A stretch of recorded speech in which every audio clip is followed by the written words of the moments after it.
بسم اللہ الرحمن الرحیم الحمد للہ رب العالمین وصلی اللہ علی محمد وآلہ الطاہرین ولعنۃ اللہ علی اعدائہم اجمعین الی قیام یوم الدین وقال اللہ تعالی وهو اصدق القائلین ان اللہ وملائکتہ یصلون علی النبی یا ایھا الذین آمنوا صلوا علیہ وسلموا تسلیما۔ اس وقت پاکستان میں نظریاتی کونسل میں بھی اور نصاب میں اس موضوع کو ڈسکس کیا جا رہا ہے کہ جب اصحاب کا نام آئے تو ان کے ساتھ رضی اللہ عنہم اور بعد میں اجمعین بھی لگایا جائے، اور اسی طریقے سے جب رسول اللہ صلی اللہ علیہ وسلم پر صلوات بھیجی جائے تو اصحاب کا اور اجمعین کا اضافہ کیا جائے۔ تو سب سے پہلے ہم خلاصتاً بتائیں کہ اصحاب پر صلوات بھیجنا یا رضی اللہ عنہم یا بعض کے لیے عنہا کہنا کہ جسے کہا جاتا ہے ترضی، یہ ایک بدعت ہے کہ جس کا اقرار علماء اہل سنت نے خود کئی جگہ کیا، کہ جن میں سے کچھ حوالے ہم آپ کے سامنے پیش کریں گے، اور ساتھ ہی انہوں نے اقرار کیا کہ یہ شیعوں کی ضد میں کیا گیا ہے۔ اب ہم بتاتے چلیں کہ بہت ساری چیزوں کو علماء اہل سنت نے چھوڑا ہے شیعوں کی ضد میں، کہ محدث دہلوی نے تو یہاں تک کہہ دیا کہ ہم شیعہ ہیں اور ہمیں شیعہ کہا جاتا تھا، اور ہم نے شیعہ کہنا چھوڑ دیا جب سے رافضیوں نے اپنے آپ کو شیعہ کہنا شروع کیا۔ اب اگر جدید دور میں اس کی مثال دیکھنی ہو کہ کس طرح سے ضد میں بعض کاموں کو انجام دیا جاتا ہے یا بعض کاموں کو چھوڑا جاتا ہے،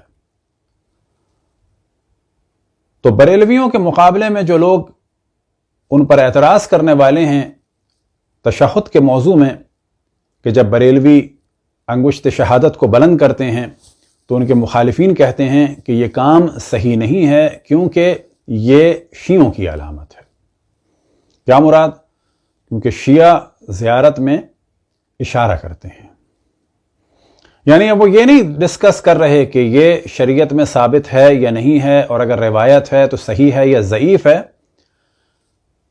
اگر چھوڑ رہے ہیں اس وجہ سے چھوڑ رہے ہیں کہ کیونکہ یہ شیعوں کی علامت ہے۔ تو بعض بریلی میں علماء نے یہ بھی ان سے کہا کہ بھئی شیعہ تو نماز ہی پڑھتے ہیں، بھئی نماز چھوڑ دو۔ تو یہ تو ہم نے مثال دی ایک چیز کی کہ جسے چھوڑا جا رہا ہے، اور اب بعض جگہ اہل سنت میں دیکھنے میں آتا ہے کہ کچھ لوگ عقیق کی انگوٹھی پہننے لگے ہیں، ورنہ ان کے بعض علماء نے عقیق کی انگوٹھی پہننے سے بھی اسی وجہ سے روکا کہ یہ شیعوں کی علامت ہے۔ اب اگر کوئی غلط کام شیعہ کر رہے ہوں کہ جو ہمارے حساب سے غلط نہیں ہے، ان کے حساب سے حرام ہے یا بدعت ہے، خصوصاً دیوبندی اور اہل حدیث کے حساب سے، اور وہ ہے یوم شہادت منانا یا یوم ولادت منانا یا یوم منانا۔ تو کل تک تو کہا جاتا تھا کہ میلاد رسول اللہ صلی اللہ علیہ وسلم منانا غلط ہے، حرام ہے، شہادت رسول اللہ صلی اللہ علیہ وسلم منانا غلط ہے، یوم حسین غلط ہے، یوم علی غلط ہے، یہ سب کچھ بدعت ہے۔ لیکن آپ دیکھیں یہ تمام حلقے خاموش ہیں کہ جب سپہ صحابہ نے کہا کہ جی یوم فاروق اعظم بھی ہم منائیں گے، یوم صدیق اکبر بھی منائیں گے، ان کی شہادت کا دن بھی منائیں گے، ان کے لیے سوگ بھی منائیں گے، تو اب وہ تمام حلقے جو یہ کہتے تھے کہ سوگ 3 دن سے زیادہ نہیں ہوتا اور یوم منانا حرام ہوتا ہے، وہ سب خاموش ہیں۔ کیا مراد؟ یعنی حرام کام اب ان کے لیے حلال ہو گیا شیعوں کی ضد میں۔ اچھا، یہ ضد کیوں ہے؟ یہ ضد در حقیقت اہل بیت سے ہے، یعنی اہل بیت کے نام کو ہٹانے کے لیے جو کچھ کیا جا سکتا ہے وہ کرنا ہوگا۔ بس یہ جو شور ہے کہ یوم نہیں منانا چاہیے، در حقیقت یہ رسول و آل رسول کے ذکر کو کم کرنے کے لیے، قوالیوں کی مخالفت یا منقبتوں کی مخالفت بھی اسی وجہ سے ہے کہ اہل بیت کے یا بالفاظ دیگر محمد وآل محمد علیہ السلام کے ذکر کو کم کیا جائے۔ لیکن اگر یہ قوالیاں کچھ اور لوگوں کے نام کی ہو جائیں تو پھر یہ لوگ خاموش ہو جائیں گے۔ تو آج یہ نظر آتا ہے کہ پاکستان میں جن لوگوں نے بغض اہل بیت میں دن منانا شروع کیا، تو وہ لوگ جو دن منانے کو حرام کہتے تھے وہ خاموش ہیں، یعنی ایک بدعت پر، ایک حرام کام پر اور اپنے خلفاء کے لیے ایک حرام کام ہو رہا ہے اس پر خاموش ہیں. کیوں خاموش ہیں؟ کیونکہ ذکر ہو رہا ہے علی اور اولاد علی کا. تو اب بے شک یہ کام ان کے نزدیک حرام ہو، لیکن کب تک حرام ہے؟ جب تک ہم کر رہے ہیں. لیکن اگر ان کے مقابلے میں وہ کرنا چاہیں تو پھر یہ کام صحیح ہو جائے گا. تو عیناً یہی سب کچھ ہوا، کیونکہ قرآن مجید میں حکم تھا ان اللہ وملائکتہ یصلون علی النبی یا ایھا الذین آمنوا صلوا علیہ وسلموا تسلیما. تو اب اس کے مقابلے میں، اب کیونکہ شیعہ تو عمل کر رہے تھے اس پر، اب کیا کیا جائے؟ تو ایک بدعت کو شروع کیا گیا، اور خصوصاً یہ بدعت بلا شک بنو امیہ کے دور میں، بنو عباس کے دور میں شروع ہوئی. لیکن ہم یہ دیکھتے ہیں کہ ایوبیوں کے زمانے میں اس کو ذرا حکومتی سطح پر پروان چڑھایا گیا. اب یاد رکھیں، جب فاسق فاجر بادشاہ پاور میں آتے ہیں تو وہ ملاؤں کو خوش کرنا چاہتے ہیں تاکہ ملاؤں سے کچھ سپورٹ حاصل کریں. بالکل ویسے ہی جیسے لیاقت علی نے شبیر احمد عثمانی کی سپورٹ حاصل کرنے کے لیے قرارداد مقاصد کو پیش کیا، بھٹو نے مولویوں کی سپورٹ حاصل کرنے کے لیے مثال کے طور پر قادیانی کو کافر قرار دیا، جمعے کی چھٹی کا اعلان کیا. اب عمران خان اور پھر ضیاء نے کیا. ضیاء تو خود امیر المومنین بننے کے چکر میں تھے. عمران خان اپنی کرسی مضبوط کرنے کے لیے مثال کے طور پر دیوبندیوں کے پریشر میں آ گئے کہ جی اسکولوں میں بچوں کو قرآن پڑھانے کے لیے ان کے فارغ اور بیکار استاد اپوائنٹ کیے جائیں گے اور دینیات پڑھانے کے لیے. یعنی پہلے بچوں کو دہشت گرد بنائیں گے، پھر جب یہ بچے دہشت گردی کریں گے تو پھر ہماری آرمی ان کو مارے گی. کیونکہ ظاہر ہے کہ جو اسکول آف تھاٹ بچوں کو پڑھا رہا ہے وہ ہمارے آرمی والوں کے سروں سے فٹ بال کھیلے گا، جیسے کہ سوات میں اور وانا میں اور فاٹا میں ہوا. تو یہ کام بدعت تھا اور بدعت ہے، اور کچھ حوالے ہم آپ کے سامنے بیان کریں گے جس سے واضح ہو جائے گا کہ یہ اہل بیت کے بغض میں یا بالفاظ دیگر شیعوں کی ضد میں اس کام کو کیا گیا. اور یہ بتانا ہمارے لیے ضروری ہے تاکہ اس قسم کے کام اب اگر پاکستان میں ہو رہے ہیں تو ہمیں کلیئر کرنا پڑے گا کہ یہ کام اہل بیت کے بغض میں یا شیعوں کے بغض میں ہو رہے ہیں یا تعصب کی فضا کو بڑھانے کے لیے ہو رہے ہیں. ایک بہت مشہور اہل سنت عالم دین کہ جن کا لقب ہے سلطان العلماء، عز الدین ابن عبد السلام. اب ان کا مقام کیا ہے؟ تو سب سے پہلے آپ کے سامنے کتاب ہے قلادۃ النہر فی وفیات اعیان الدہر، مجلد الخامس یعنی 5ویں جلد، صفحہ نمبر 257. عز الدین بن عبد السلام کیا فرماتے ہیں ان کے بارے میں کہ یہ کیا ہیں؟ الشیخ، الفقی، الامام، العلامہ، المفتی، المدرس، القاضی، الخطیب. یعنی کہ عام آدمی نہیں ہے، یہ فقی بھی ہیں، امام بھی ہیں، علامہ بھی ہیں، مفتی بھی ہیں، مدرس بھی ہیں، قاضی بھی ہیں، خطیب بھی ہیں، اور کیا ہیں؟ سلطان العلماء وفحل النجبا، یعنی پاک اور پاکیزہ لوگوں کے پہلوان یا ان کے بڑے ہیں. والمقدم فی عصرہ علی سائر الاقران، اور اپنے زمانے کے تمام علماء میں سب سے مقدم اور بڑے ہیں. اور کیا ہیں؟ بحر العلوم والمعارف، یعنی معارف اور علوم کا سمندر ہیں. والمعظم فی البلدان، اور تمام شہروں میں ان کا احترام ہے. ذو التحقیق والاتقان، اور یہ مضبوط تحقیق اور دقت والے ہیں. اور کیا ہیں؟ شیخ الاسلام، یہ شیخ الاسلام ہے اپنے زمانے کے. عز الدین عبد العزیز بن عبد السلام السلمی الدمشقی الشافعی. تو یہ عام انسان نہیں ہے کوئی. ان کی کتاب ہے کتاب الفتاوی. اب ان کی ولادت ہوئی ہے 578 میں اور وفات ہوئی ہے 660 میں، اور ان کا زمانہ ہے خصوصاً ایوبیوں کا زمانہ، اور انتقال ہوا ہے ایوبیوں کے زمانے کے کچھ بعد سلجوقیوں کے زمانے میں. اور آگے جا کے ہم بتائیں گے کہ خود صلاح الدین ایوبی کا زمانہ کتنا خطرناک تھا اور اس میں کس طرح سے اہل بیت کے چاہنے والوں پر مظالم ڈھائے گئے.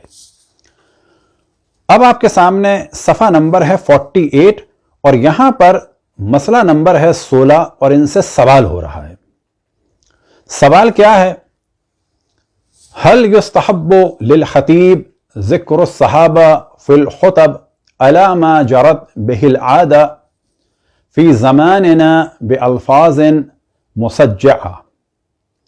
آیا مستحب ہے خطیب کے لیے کہ ذکر کرے وہ صحابہ کا اپنے خطبوں میں جیسا کہ آج کل چل رہا ہے اور جو عادت ہو گئی ہے اس زمانے میں مختلف مسجع الفاظ کے ساتھ؟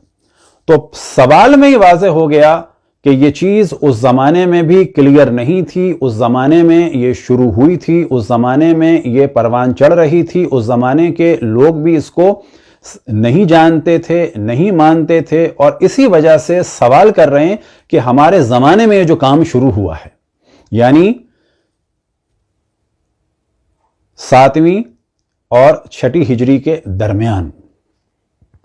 اب اگلی لائن میں واضح ہو جاتا ہے کہ جو ہم کہہ رہے ہیں کہ یہ فرما رہے ہیں کیا مستحب ہے یہ سب کچھ کہ جو ہمارے زمانے میں ہو رہا ہے کہ خطبے میں صلوات پڑھی جائے یا ذکر کیا جائے صحابہ کا.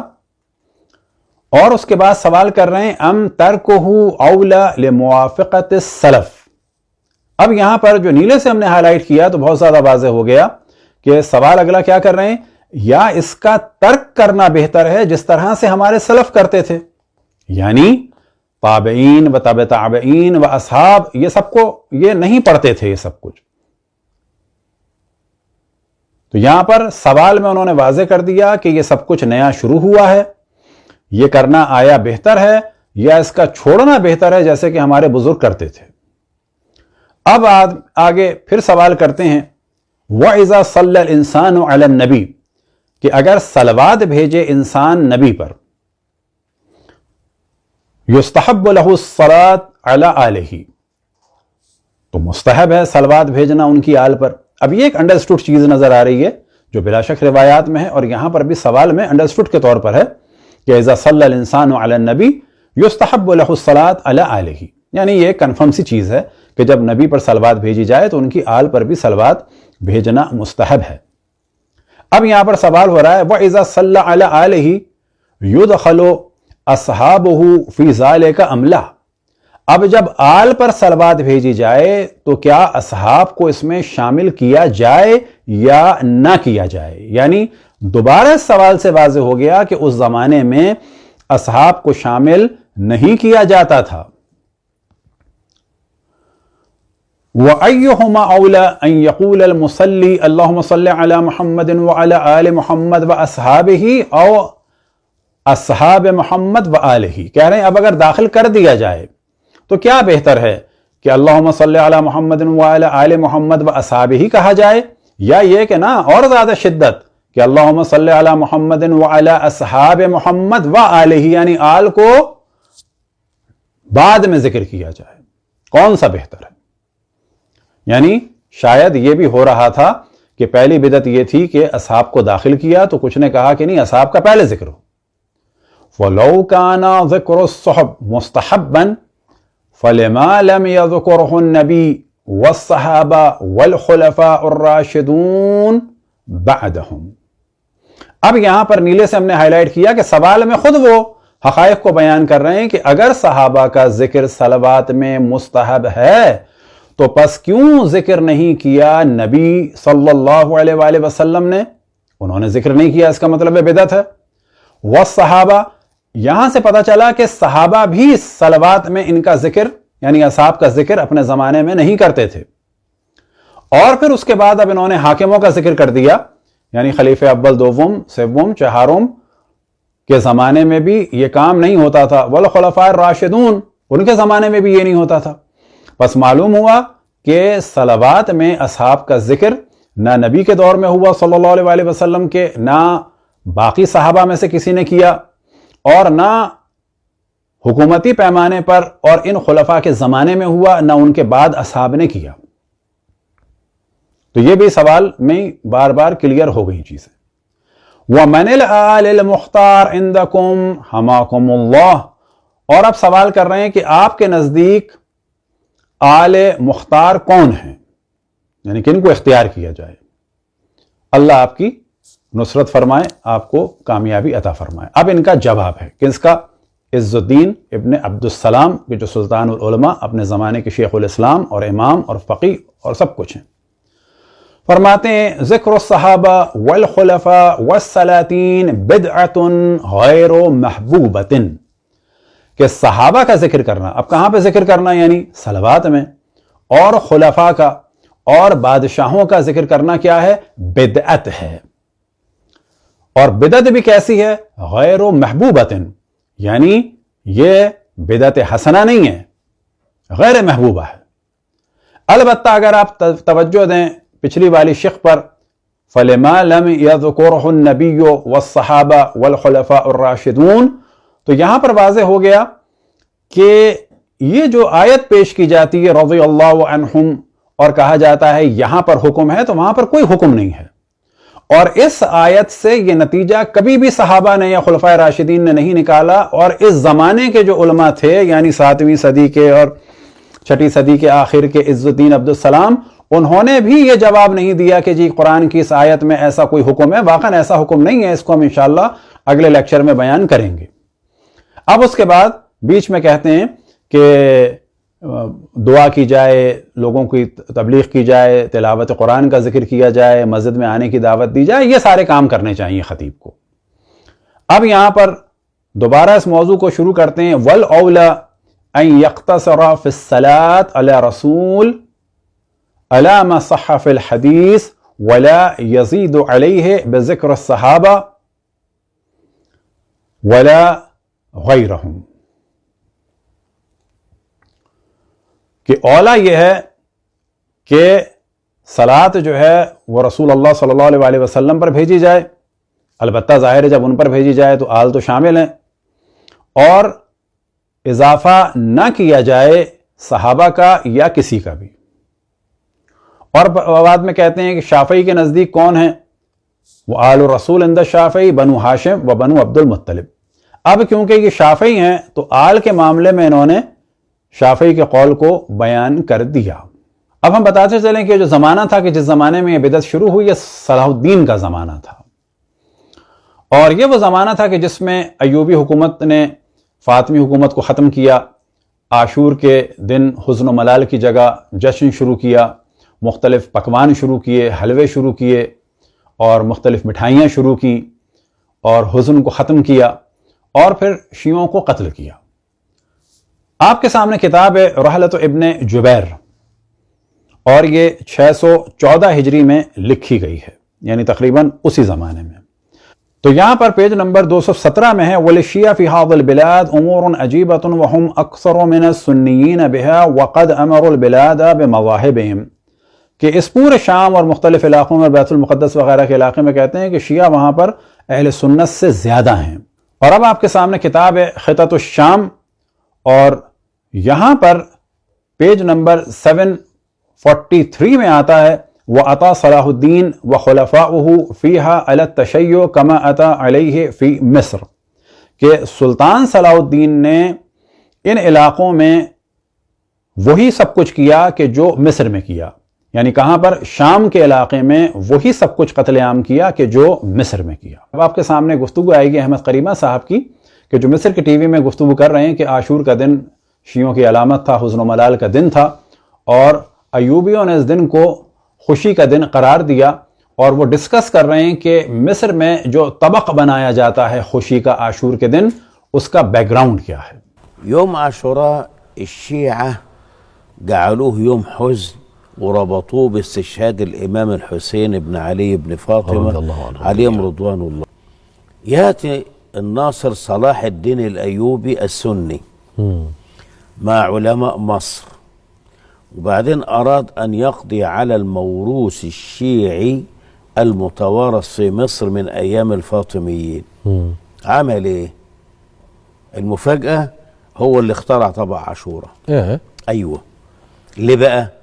ليحول الحزن الشيعي إلى أصله إن الرسول فرح بنجاة سيدنا موسى عليه السلام. شفت بقى الفولكلور المصري عمل ايه؟ أعاد يوم عاشوراء إلى أصله على أنه يوم فرح.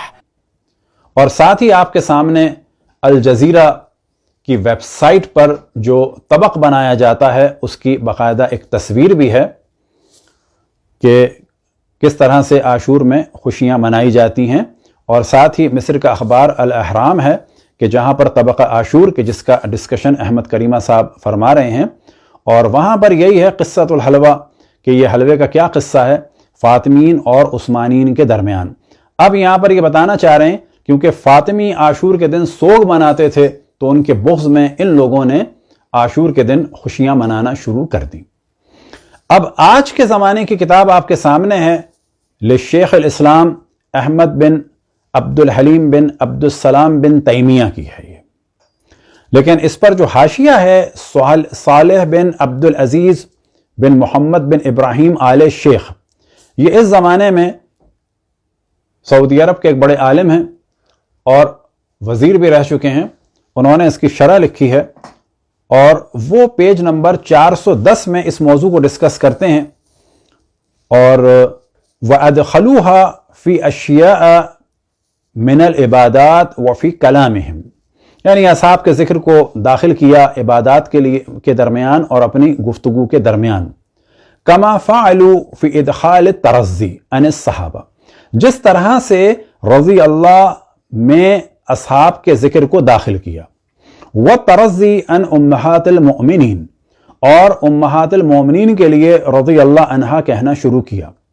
وَالتَّرَزِّي عَنْ جَمِيعِ الْآلِ، اور آل کے ساتھ بھی ترزی کرنا شروع کیا یعنی رضی اللہ عنہم۔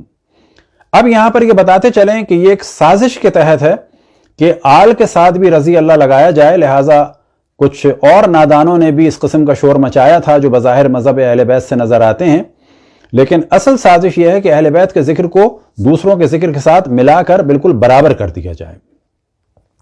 کہاں پر؟ فی خطب الجمعہ وفی غیرہا من الخطب، یعنی جمعے کے خطبے میں اور اس کے علاوہ۔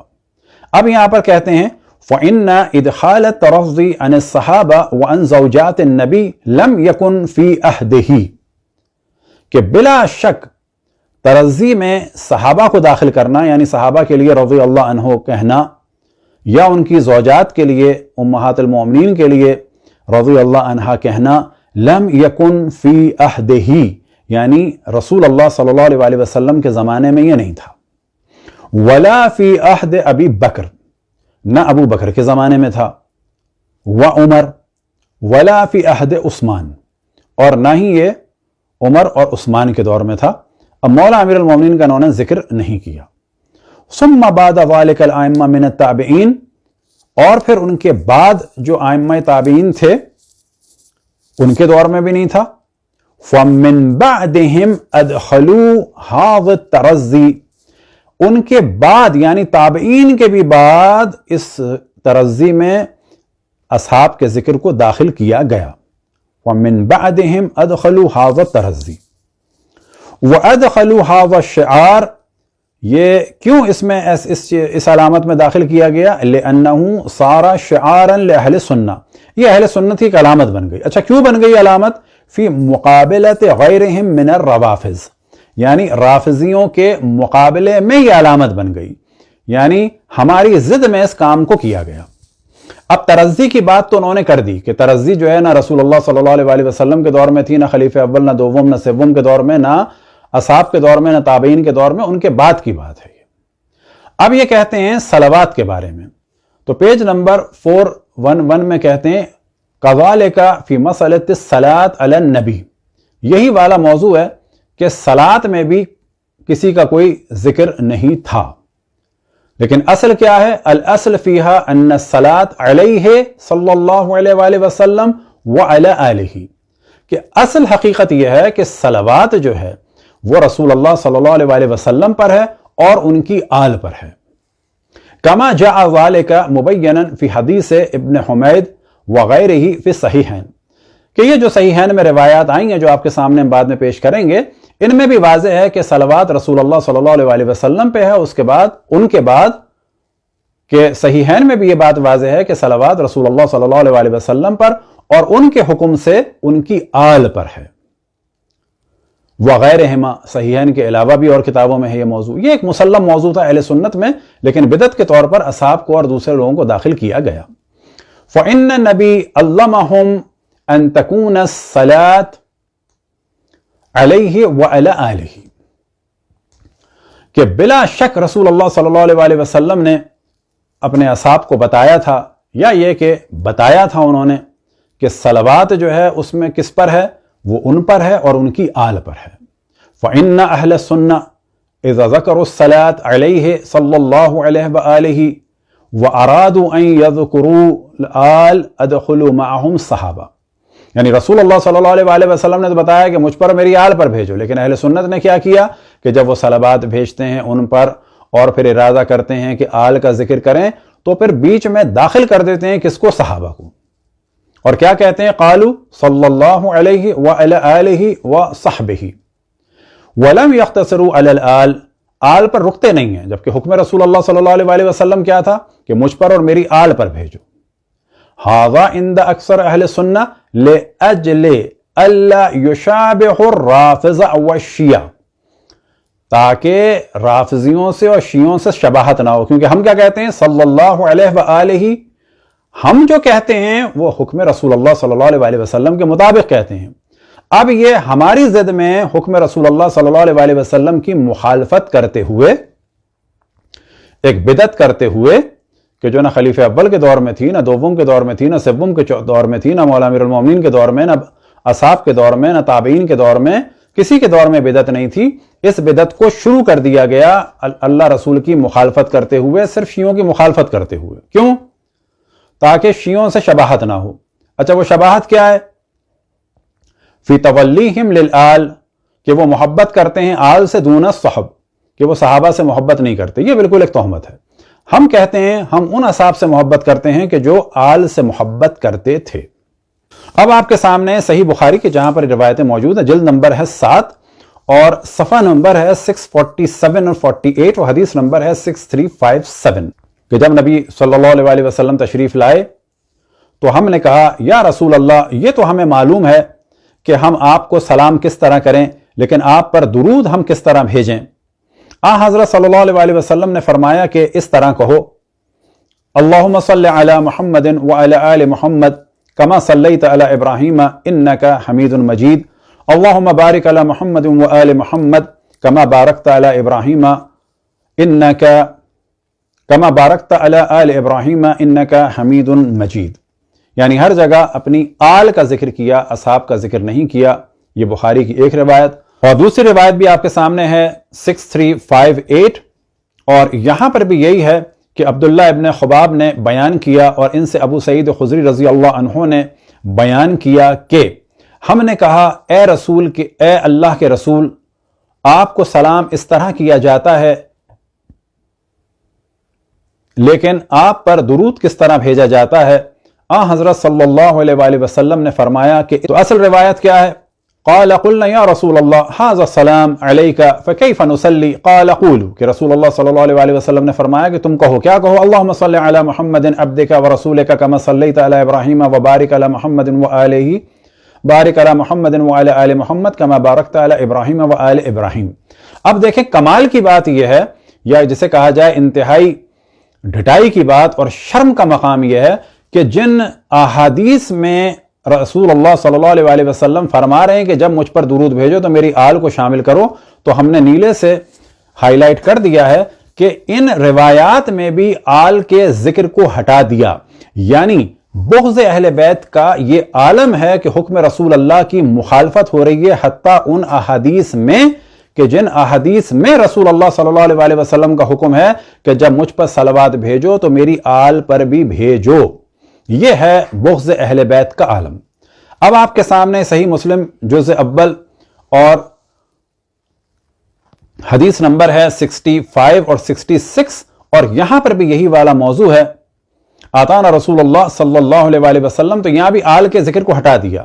نحن فی مجلس سعد بن عبادہ فقال له بشیر بن سعد امرنا اللہ تعالی ان نصلی علیک یا رسول اللہ فکیف نصلی علیک، تو ہم آپ پر کس طرح سے صلوات بھیجیں؟ تو آپ نے فرمایا قولوا اللهم صل على محمد وعلى آل محمد كما صليت على إبراهيم وبارك على محمد وآل محمد كما باركت على إبراهيم في العالمين إنك حميد مجيد والسلام كما علمتم. تو یہاں پر بھی آپ دیکھیں نیلے سے ہم نے ہائی لائٹ کیا ہے کہ ان روایات میں بھی آل رسول کے ذکر کو ہٹایا جا رہا ہے، اور عیناً یہی روایات ہے حدیث نمبر 66 میں قولوا اللہم صلی علی محمد وعلی آل محمد. جب ہم نام لیتے ہیں رسول اللہ صلی اللہ علیہ وسلم کا تو وہاں پر ہم کہتے ہیں صلی اللہ علیہ وآلہ وسلم. تو یہاں پر حکم تھا رسول اللہ صلی اللہ علیہ وسلم کا کہ جب مجھ پر صلوات بھیجو، جنرل حکم تھا، جب مجھ پر صلوات بھیجو تو میری آل پر بھی صلوات بھیجو. لیکن بغض اہل بیت میں حکم رسول اللہ کی مخالفت حتیٰ اس روایت میں بھی ہو رہی ہے کہ جہاں پر حکم موجود ہے کہ وہاں بھی رسول اللہ صلی اللہ علیہ وسلم کی آل کا ذکر نہیں کیا جا رہا. یہی روایت ہے صحیح سنن نسائی میں کہ جو تالیف ہے محمد ناصر الدین البانی کی، جلد نمبر اول ہے. یہ دونوں روایات موجود ہیں اور واضح یہاں پر ہے کہ یہ دونوں روایات صحیح ہیں. اب آپ کی توجہ دلائیں کہ صحیح بخاری اس وقت جو آپ کے سامنے ہے یہ آج سے 130 سال پہلے کی چھپی ہوئی ہے. اب یہاں پر آپ دیکھیں صفحہ نمبر 163 میں تو موضوع ہے بعث علی ابن ابی طالب علیہ السلام، کہ مولا امیر المومنین کے ساتھ علیہ السلام آ رہا ہے. صحیح. اب جو اس وقت کی اہل حدیث کی صحیح بخاری ہے، کیونکہ اہل حدیث میں زیادہ بغض ہے اہل بیت علیہم السلام کا، تو جلد نمبر ہے 5 اور صفحہ نمبر ہے 571. تو یہاں پر باب میں کیا ہے؟ بعث علی ابن ابی طالب، اور بعد میں کچھ نہیں لکھا ہے، وہ خالد ابن ولید رضی اللہ عنہما. وہاں پر کیا ہے کہ علیہ السلام ہے مولا علی کے ساتھ اور خالد کے ساتھ رضی اللہ ہے. انہوں نے کیا کیا کہ مولا علی کے ساتھ علیہ السلام کو عربی متن میں بھی ہٹا دیا اور اردو میں بھی ہٹا دیا. یہ ہے نتیجہ حکم رسول اللہ صلی اللہ علیہ وسلم کی مخالفت کا. اور ان لوگوں نے پھر یہ پروپیگنڈا کیا کہ شیعہ آل کے ساتھ علیہ السلام لگاتے ہیں، جبکہ خود بخاری نے بھی اپنی کتاب میں جگہ جگہ جب بھی آل کا ذکر آیا ہے تو علیہ السلام ہی لگایا ہے. لیکن ہم یہ دیکھتے ہیں کہ انڈیا پاکستان میں چاہے دیوبندی ہوں چاہے بریلوی ہوں، اگر 100% نہیں تو انہوں نے کوشش کی کہ آل کے ذکر کے ساتھ علیہ السلام کو ہٹا دیا جائے اور رضی اللہ لگا کے باقی اصحاب کے ساتھ برابر کر دیا جائے، جبکہ یہ کام پرانے علماء اہل سنت نے حتیٰ امام بخاری نے بھی نہیں کیا تھا. اب آپ کے سامنے دوبارہ ایک پرنٹ ہے اسی صحیح بخاری کا، جو آج سے تقریباً 130 سال پہلے کی چھپی ہوئی ہے، یعنی 1312 میں. اور یہاں پر آپ دیکھیں کہ امام حسین علیہ السلام کے بارے میں جب ذکر ہے کہ جب امام کا سر آیا عبید اللہ ابن زیاد ملعون لعنت اللہ علیہ کے پاس، تو امام حسین کے لیے کیا لکھا ہے؟ براس الحسین علیہ السلام، پیج نمبر 26 میں. اور اس کو اب آپ کے سامنے ہم نے بڑا بھی کر دیا، اور پھر وہ اپنی عصا مار رہا تھا امام حسین کے سر پہ. یہ روایت ہے. تو یہاں پر ہے براس الحسین علیہ السلام. لیکن اسی روایت کو اگر آپ دیکھیں کہ جو اہل حدیث نے چھاپی ہے اور ترجمہ کیا ہے محمد داؤد راز نے، تو یہاں جو ان لوگوں نے خیانت کی ہے اور بغض کا اظہار کیا ہے، جلد نمبر 5 ہی ہے کہ ہم نے واضح اس کو ہائی لائٹ کر دیا ہے صفحہ نمبر 185 میں، اور حدیث نمبر ہے 3748 کہ اتا اوتیا عبید اللہ ابن زیاد براس الحسین. اب یہاں پر بغض کا عالم یہ ہے کہ امام حسین کے ساتھ انہوں نے عربی متن میں علیہ السلام تو کجا، جبکہ عربی اصل متن میں جو بخاری کا تھا وہاں پہ علیہ السلام تھا، یہاں سے انہوں نے علیہ السلام بھی ہٹا دیا اور حتیٰ رضی اللہ کا بھی ذکر نہیں کیا. کیوں کہ اہل حدیث میں بہت زیادہ بغض ہے امام حسین کا، کیونکہ وہ یزید سے اور معاویہ سے بہت محبت کرتے ہیں.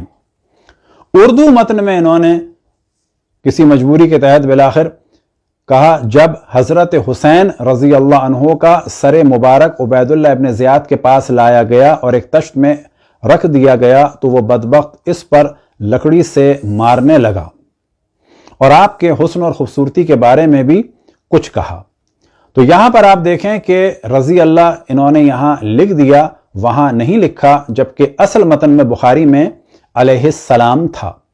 حضرت فاطمہ سلام اللہ علیہ کے بارے میں متن میں یہاں پر آپ دیکھیں 164 پیج ہے، وہی جلد نمبر 5 ہے کہ حضرت فاطمہ سلام اللہ علیہ کے ساتھ علیہ السلام ہے، لیکن اردو میں جب ترجمہ کیا تو حضرت فاطمہ رضی اللہ عنہا کر دیا۔ دوسرا حوالہ بھی آپ کے سامنے ہے، حدیث نمبر یہ ہے 3705 اور دوسری حدیث ہے 3711۔ تو یہاں پر بھی آپ دیکھیں ان فاطمہ علیہ السلام، اور یہ وہی ہے کہ جب حضرت فاطمہ کے مال پر قبضہ کر لیا تھا تو اس وقت انہوں نے اپنا مال کا تقاضا کیا جناب ابو بکر سے، تو اصل روایت یہ ہے ان فاطمہ علیہ السلام، لیکن ترجمہ کیا کیا ہے کہ حضرت فاطمہ رضی اللہ عنہا، یعنی پوری کوشش کی جا رہی ہے کہ اہل بیت کے ذکر کو دوسروں کے ساتھ ملا کر برابر یا کم کر دیا جائے۔ انشاءاللہ اگلے مرحلے میں ہم اسی موضوع کو آگے بڑھائیں گے اور وہ عنوان ہوگا خصوصاً ترضی کے بارے میں، کیونکہ یہ ہمارا خاص عنوان تھا اس وقت صلی اللہ علیہ وآلہ وسلم کے عنوان سے۔ اور دوبارہ ہم بتائیں کہ حکم رسول اللہ صلی اللہ علیہ وآلہ وسلم یہ ہے کہ جب بھی میرا نام لو مجھ پر صلوات پڑھو، اور جب مجھ پر صلوات پڑھو تو میری آل پر صلوات پڑھو۔ نہ اصحاب کا ذکر ہے اور نہ کسی اور کو داخل کرنے کی اجازت۔ بس یہ جو کہا جا رہا ہے صلی اللہ علیہ وآلہ وسلم وصحبہ اجمعین، یہ بالکل ایک بدعت ہے بغض اہل بیت علیہم الصلاۃ والسلام میں، اور اس کا پرچار پاکستان میں کیا جا رہا ہے، اور جتنا اس قسم کی غلط چیزوں کا پرچار کیا جائے گا تو یہ ایک اچھا موقع ہے کہ حقائق کو بیان کیا جائے اور ہمارے برادران اہل سنت جان لیں کہ اہل بیت کا مقابلہ کسی سے بھی نہیں ہے۔ اہل بیت وہ ہیں کہ جن کے ذکر کے بغیر نماز بھی نہیں ہو سکتی۔ ممکن ہے کہ ایک نئی نماز بھی کچھ عرصے میں متعارف کرا دی جائے گی کہ جس میں اصحاب کا ذکر ہوگا۔ وصلی اللہ علی محمد وآلہ الطاہرین۔